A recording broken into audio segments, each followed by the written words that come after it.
આ શું છે? શું છે? વાંચો તો ખબર પડે ને શું છે. તમે મારી પત્નીની પાછળ પાછળ ભરવાનું બંધ કરી દેજો, નહીતર હું તમને જીવતો નહીં છોડું. મને લાગે છે આ કોકે છે ને કોકને ધમકી ભરેલો પત્ર લખ્યો. કોઈ કોઈને નહીં, આ તમારા માટે એવો છે ને તમને ધમકી આપે છે. તમે કેદી સુધરશો? તમે ક્યારેક મારું ને તમારા બાળકોનું તો વિચારો.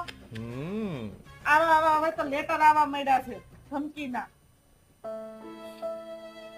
હવે હું નહીં ભૂલ કરું આવી, બસ હવે હું તારું અને આપણા છોકરાનું જ ધ્યાન રાખીશ, કોઈનું નહીં કાંઈ કહું. બસ હા બસ હવે બહુ થઈ ગયું. પણ જયશ્રી મને એક વાત તો કે, શું? આમાં નામ તો લખ્યું નથી, હું કોની ઘરવાળીને મૂકી દઉં? ક્યારે નહીં સુધરે.